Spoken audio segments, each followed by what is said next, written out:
I bet you already know that YouTube is the most TV streaming platform. But what you don't know is what the fuck does it mean? Because still, every creator, everybody on YouTube still selling courses and oblivious to the true meaning of that statement and the hidden opportunities that it brings. And it's more than just making video series or making long videos like everyone is saying to you. It's more than that. The fact that YouTube is the most streaming TV platform is much more than to make series and to make connections between videos and all that stuff. So what it means, selling your videos not as a marketing tool, but as the product itself. Because in the near future, YouTube won't just compete with Netflix. It will become the new Netflix, just more decentralized, niche, and creator-led. In this video, I'm going to share with you a step-by-step blueprint on how to make your YouTube channel the next micro Netflix. And actually, I think this is the only guide that exists out there. So yeah, you better keep watching. The creator economy is shifting. Will you be ahead of the curve or just watch from your couch? So, hi, I'm Ayan, and this video is a part of a 5-part series that which is called A New Era of Fame, where I'm just sharing my theories around the future of social media and YouTube and all that jazz. And if you want, I will link here above me the previous video, which is called something like The Dark Side of Personal Brand, The Dark Truth of Personal Brand, something like those lines.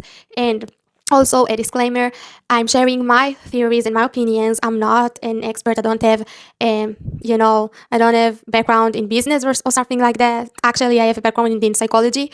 But still, I'm sharing my insights, and I feel that insight and perspective is much more valuable than dry knowledge because I believe that people don't follow information, they follow perspective, because information is shallow unless it's filtered through a perspective. That's what gives it meaning. So let's dive in. So for decades, entertainment, the entertainment industry followed, a simple formula, and that formula is that the masses tuned in. Network gave them what they wanted. Then came Netflix, Hulu, and Disney. This was after the TV. The TV was to all the people. It was mass appealing, and then Netflix, Hulu, and Disney.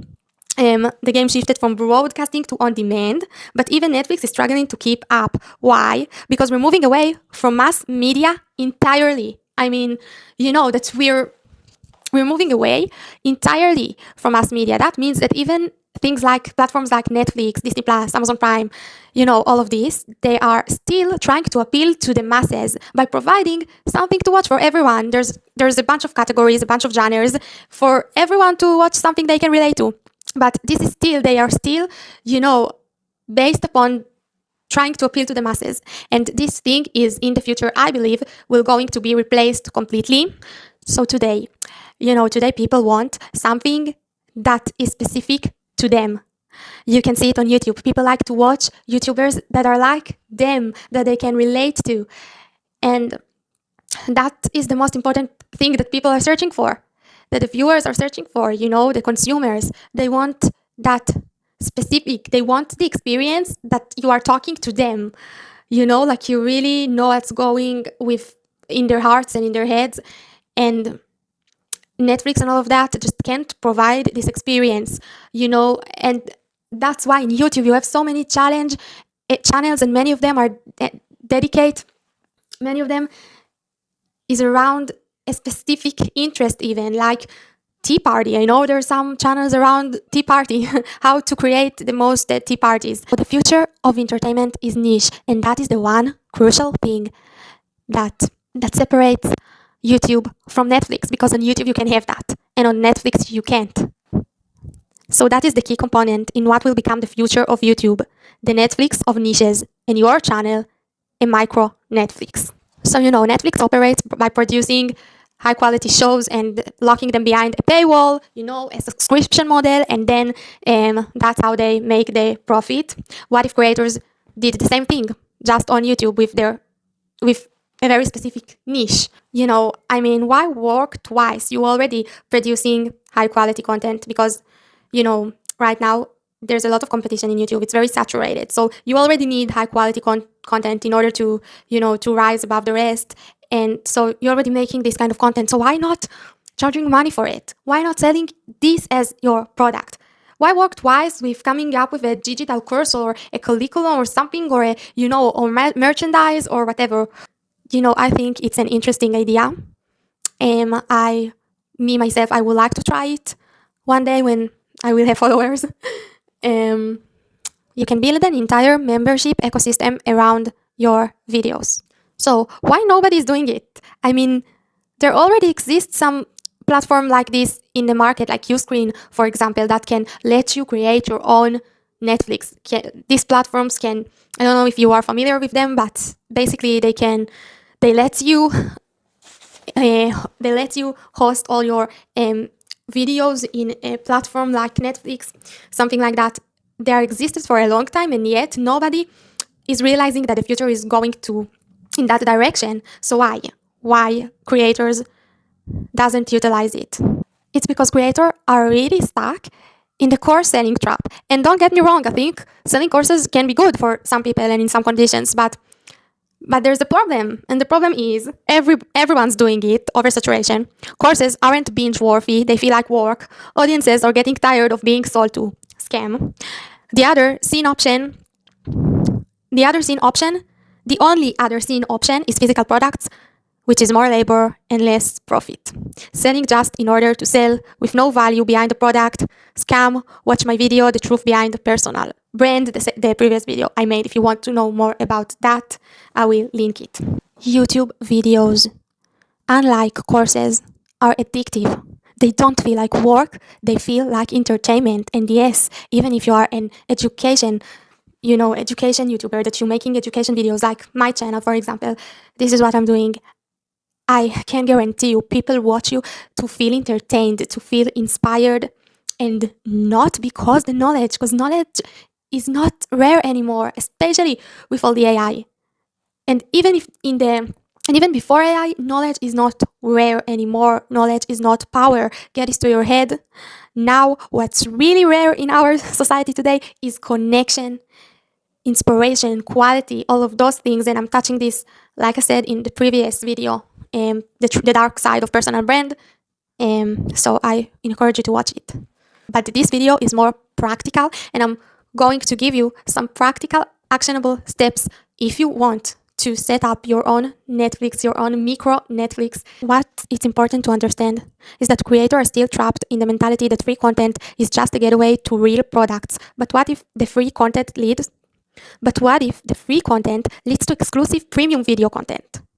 Patreon, Nebula, and platform like Locals are the early singles of this shift. And that's an important one. You have all these platforms like Patreon and Nebula and all of those.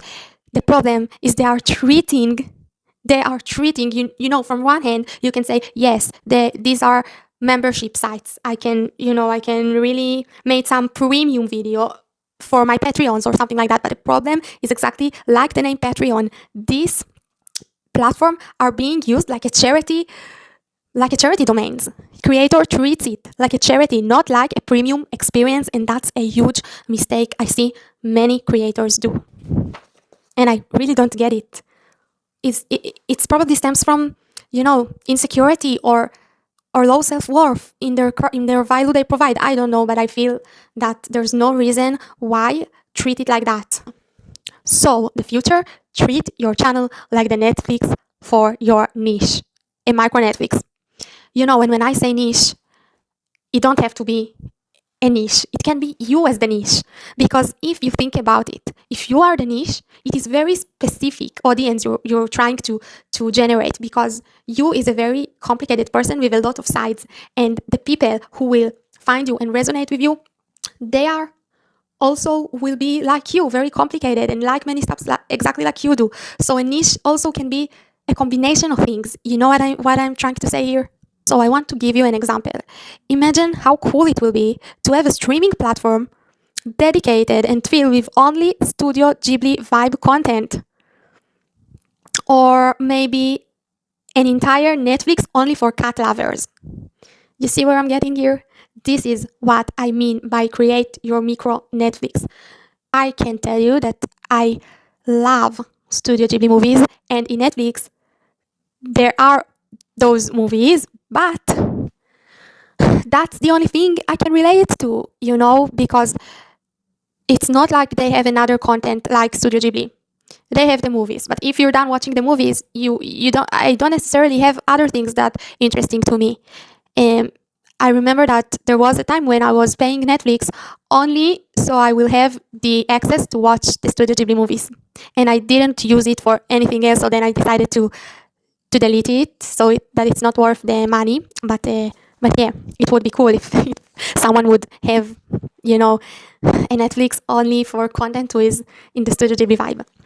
So if you like romance books, Danko, and pirates, this will be your macro Netflix. And the people who like that combination as well will be your subscribers. So let's explore the practical steps on how you can, utilize this golden opportunity and create a micro Netflix around your brand. So how to start treating your videos like products?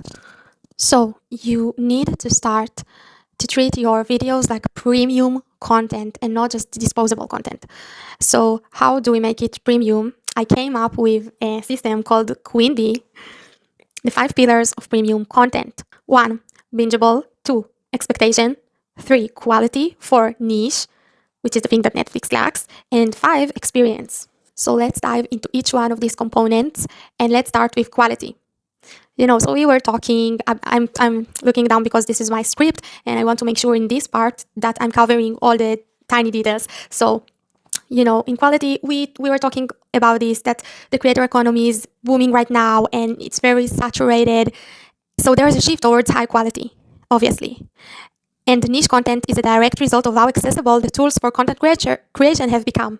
What if you released a new video once a month, but it was so well crafted that your audience eagerly awaited the next release? You're no longer trying to be a content factory. You're building a premium experience for your followers. Instead of uploading every single day to stay relevant, you should focus on creating fewer, higher quality videos. Take your time to develop deep, engaging content that resonates with your audience.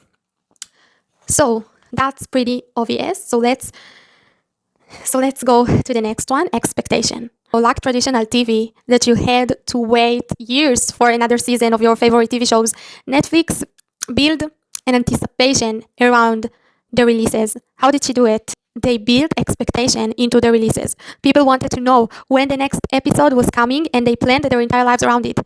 So how you can create expectation in your own videos. Don't upload too frequently, but not too far away. It's a delicate balance. Deliver content at regular intervals, but never in excess. Think of how Netflix handles original content releases. There's anticipation and there's consistency. It's not random, it's strategic. So it's really important here, the balance, not too far off that, and like if your releases will be too far off, then people won't have the chance to really connect to your personality and to your brand and to your content, and they will not get this addictive quality that we're looking for to provide. They will not get addicted to your content. But if it's too close, it doesn't give the anticipation, it doesn't give this premium vibe, that we also want to create. So the balance here, it's very important. Also, tease and market. Release teasers for free on your channel. Let people know that the real value is behind the paywall. The next E in the Queen Bee is for experience. This isn't about charging for extra content. It's about positioning your content in a way that feels like a Netflix experience. What makes an experience? 2 things. 1, immersion. Create your own world. Branding, design, colors. People remember how you made them feel above all else. Feelings are governed by the subconscious, experience. It's all about feeling. Like I said, it's what people remember, what you made them feel. So in order to make people feel and have an experience, you have to understand this. You have to understand this. The subconscious mind governs our feelings.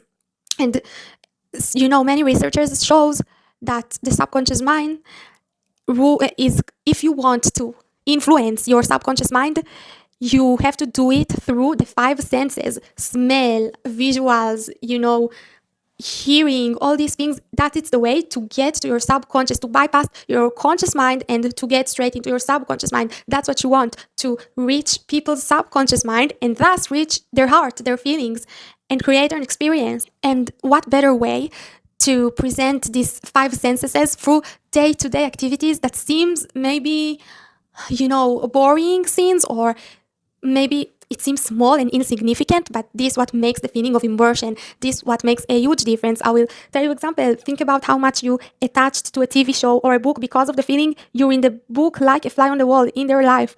That's immersion, and that's created by the local coffee which they're in every morning, the way they always fall asleep to something in the background, their funny pajamas, these boring parts are there for a reason. And also, what makes an experience is connection. Build a community around your content. People want more of you and your world and the feeling of belonging to this world you created. But don't treat it like a donation page. Treat it like a Netflix membership. People should feel like they're getting access to something that's hard to come by elsewhere. It should feel like a combination between a secret club and a Netflix. It's the feeling like when you read a book or a TV show and suddenly there's this special episode where they're going to a school trip, or when it's Halloween and there's a party. You love those parts, aren't you? That's what a membership should feel like to your subscribers. So I always feel like, I want to create this community like in the vibe of like whenever I read a book, okay, or something along those lines. Or I even tell you that when I was little, I really liked watching Winx Club. And there's an episode where they're going off to a camp on an island and a trip, something like that. And I really liked those parts because it feel, or when they all staying late in their PJs and making a party in their dorms, these kind of things this is what I imagine when I think about creating a community, a membership site where it feels like a combination between a Netflix with premium high quality content, but also like a secret club that you only have access to when you're there with people you love and have fun with. So niche, I will read it to you fast because I think we already touched on this and I don't want this video to be super long. So niche is the X factor that Netflix lacks. This is why Netflix has been so successful. Sure, they have their broad hits like Stranger Things, but they also have tons of niche series that speaks to very specific interests. There's something for everyone, but not everything for everyone. Still, it is not sustainable because you can't be loved by all. In this method, there are people who will find a lot of things they like to watch, but some will be left with only a few breadcrumbs. Just enough in order to keep them in the platform. Studio Ghibli movies is a good example for that. That's why mass media is dead, and that's why the future of Netflix is YouTube. And that's why the future of YouTube is to become, a many micro niche Netflixes. So this is an important sentence. Instead of trying to be everything for everyone, you could be everything for someone. That's where you need to aim for. YouTube isn't going to be just another platform. It's going to be the go-to destination for high-value, exclusive content, and the creators who understand that shift will be the ones who lead the charge. So B is for bingeable. Binge culture has shifted the way people consume media. Studies show that audiences are now more inclined to consume content in longer formats, and the binge-watching behavior that began with Netflix has spilled over into platforms like YouTube.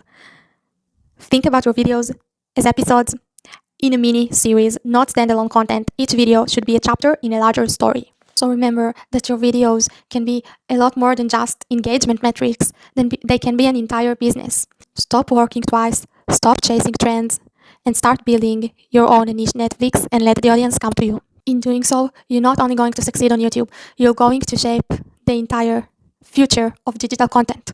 So guys, this was my theory and my version of what I see the future, and this is my personal strategy on how to deal with these changes.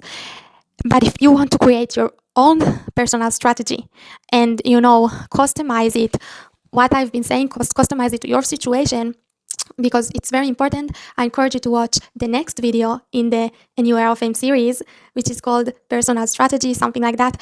And the best part is you don't have to wait for it. It's out now in 1, 2, 3.